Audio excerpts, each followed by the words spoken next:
ধর্মীয় উগ্রবাদ নেতাকে সরকার গ্রেফতার করেছে। তার গ্রেফতারের কারণে আজকে চট্টগ্রাম আদালতে তাকে হাজির করা হয়েছে একটি মামলায় গ্রেফতার দেখানোর জন্য।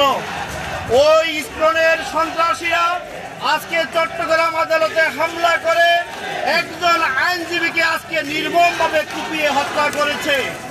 আপনারা সামাজিক যোগাযোগের মাধ্যমে দেখতে পেয়েছেন একজন আইনজীবী সকালবেলা তার কোর্টে আসে তার আইন পেশাকে নিয়োজিত করার জন্য, সেই মানুষের সেবা দেওয়ার জন্য।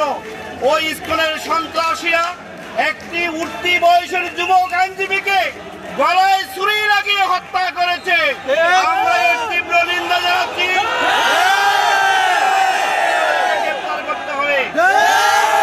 প্রিয় সংগ্রামী তৌহিদি জনতা, এখন আমাদেরকে চিন্তা করতে হবে 5 আগস্টের পরে বর্তমান সরকার, অন্তর্বর্তী সরকার ক্ষমতার দায়িত্ব নেওয়ার পরে এই আওয়ামী লীগ ইস্কনের মাধ্যমে বাংলাদেশের পরিস্থিতি, এখানে কিন্তু ইস্কন জড়িত শুধু বললে হবে না, এখানে ছাত্রলীগ রয়েছে, এখানে আওয়ামী লীগের গুন্ডারা তাদের সাথে মিশে এই আন্দোলনের শরীক হয়ে সরকারকে বেকায়দায় ফেলতে চায়।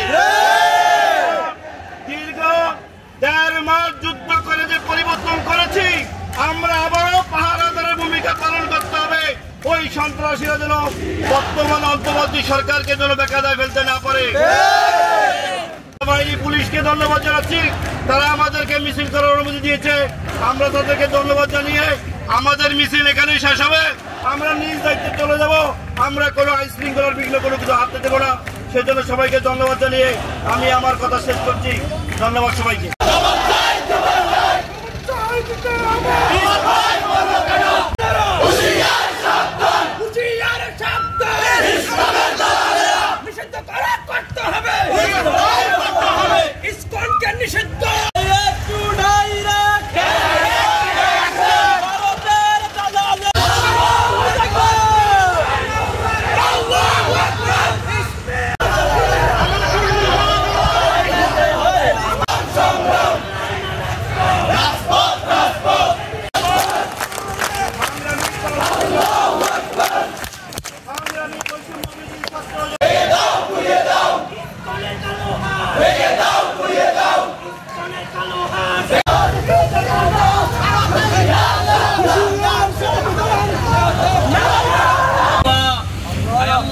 আমার যে ভাই শহীদ হয়েছে, আল্লাহ আপনি দালালি থেকে হেফাজত করেন। আমাদের এই স্বাধীন দেশকে, স্বাধীন সার্বভৌমত্বকে যারা নষ্ট করতে চায়, আল্লাহ আপনি তাদেরকে একজন একজন করে উৎখাত করে দেন। আপনি আমাদের উপর রহম নাজিল করেন। আল্লাহ আপনি আমাদের দেশের উপর রহম নাজিল করেন। আল্লাহ আপনি আমাদের ছাত্র জনতার উপর রহম নাজিল করেন।